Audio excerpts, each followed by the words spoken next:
Hey everyone, back again. Today I'm going to talk about Walter Benjamin's idea of the angel of history, which is super complicated. So there's so many ways to interpret it.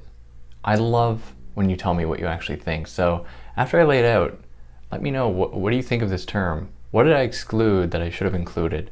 What parts of it are like really important to highlight that I may not have highlighted quite as well as I could have? Or totally parts that like I just omitted? You got to tell me, because this term is like wildly complicated. But before jumping into it, hi, I'm David. I explain philosophical concepts and ideas and ways to make them accessible to you. So if you're new here, you can like, share, subscribe, and see videos I release every single week, sometimes twice a week. Isn't that fun? If you like what I do, you can do all those things. Liking, sharing, subscribing. You can help me out monetarily via Patreon or PayPal, but no pressure to do that. You can also follow me pretty much anywhere else where following is permitted. Just follow the links in the descriptions. And yeah, let's talk about the angel of history from his essay titled The Concept of History, or Theses on the Philosophy of History, or Theses on History. Different titles, whatever. But this term emerges in this text that is already extremely complicated in itself. That is, at least to me, this is a text in which Benjamin is trying to wrestle with what makes historical materialism possible, and that it relies, while never really admitting this, it relies upon a kind of theology that it tries to always conjure away or pretend isn't there, yet is still there, and we have to embrace it and acknowledge it. Maybe that's why he uses the analogy or the image of an angel. Hard to really say. I don't know Benjamin. I haven't had dinner with him before, so I don't really know. But this, in order to understand the term, I think we have to go through some of the key points in this essay. Now, I've covered this essay in its entirety if you want the long, drawn-out overview. So here I'm going to be kind of vague in order to just give us the building blocks to understand the angel of history. Now, in short, this essay is an effort to understand our relationship to history. And that is, more specifically, to understand how we have forgotten about history, or how we actually, when we engage with history, we do so often in problematic ways. Like, we'll often erase the evils of the past. We will just side with history's victors and be like, oh, well, that is the tale of history. So history, when we read it, we're reading the experiences of people who had privilege enough and knowledge enough to be able to write, who we could then keep reading. So this is already a limited sample of people. But we're writing people's testimonies whose testimonies weren't destroyed because they were vanquished. So we are already dealing with a limited pool of knowledge, one that automatically excludes the experiences of the majority of people, working people, racially marginalized people throughout the course of history. And so, what does this mean? How should we then interrogate our relationship to history? At least this is what Benjamin is asking us to do. And one of the most egregious demonstrations of this that I like to think of, and I call this the Jeopardyification of history, where history is just reduced to like Jeopardy questions. If you don't know the show, look it up. It's a trivia show in America, kind of a trivia show in which questions about history, if that is one of the topics that night, topics in history or questions about history are given a dollar value.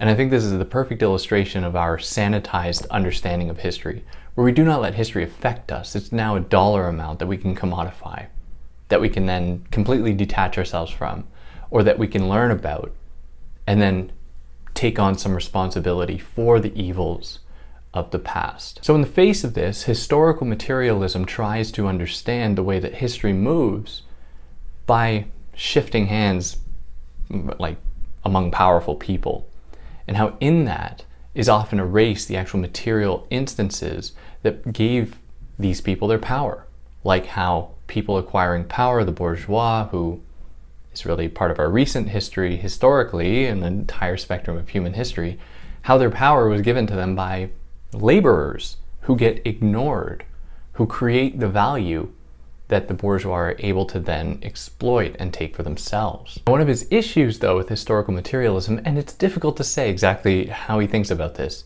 is that it treats this as almost an inevitability. Like, these things have happened, and now the point is to look forward And this, we find this in Marx as well. Like, the point is not to go backwards, the point is to go forwards. So what do we do with this knowledge now? How do we take the evils of the past in order to make a better future? To this, Benjamin asks, is that the only way we can have a relationship with the past, that we can remedy the sins of the past, is just by, well, it was all for the greater good eventually, it'll all work itself out? Are there other ways to atone for the past, to reckon with the past, to meet the past?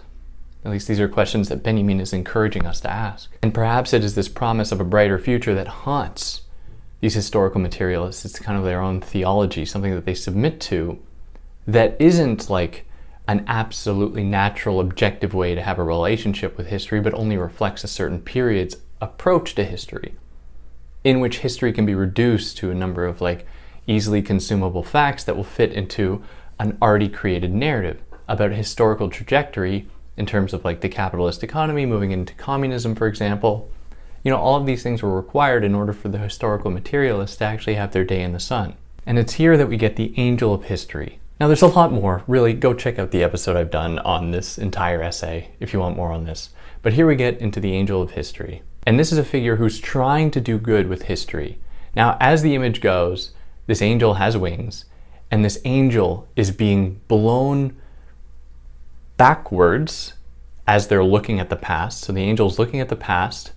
There's progress as like a burning fire back in, like, kind of seems like the Big Bang. Just use that kind of image, but like historically as a moving force that's pushing the angel of history through time as they are looking backwards.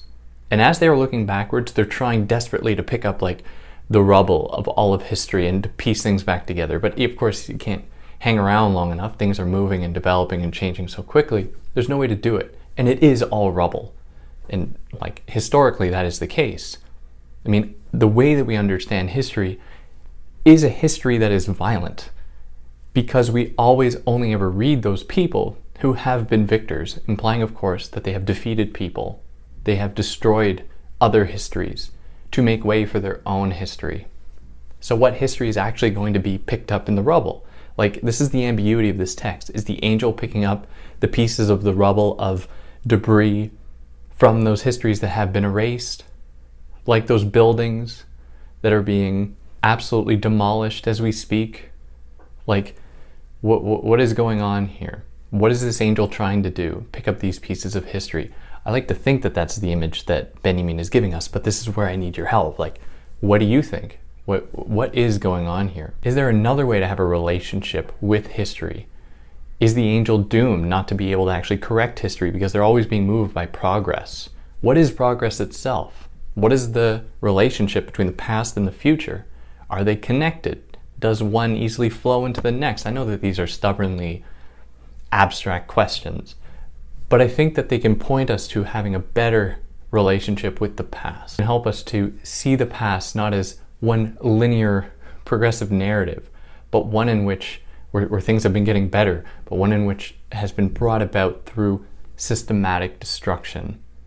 One that has been repeated over and over again, maybe because we haven't been able to change our relationship to history and the way that we have to actually understand the past, not as a means to an end, but as something that needs to be accounted for immediately so that it does not repeat again, so that, you know, the angel of history isn't just moving through these successive, like, repetitive, rubbling, destroying, this absolutely cataclysmic events, but can actually sit there for a moment and make sure it does not happen again. Like, I mean, maybe this is what Benjamin would want, but yeah, I'd love to know what you have to think. If you like what I did, like, share, subscribe. If I got anything wrong, let me know about it. You want, anything I should have clarified, let me know about it. Leave a comment, I can pin it. We can all learn from you. Wouldn't that be great? Yeah. On that note, take care.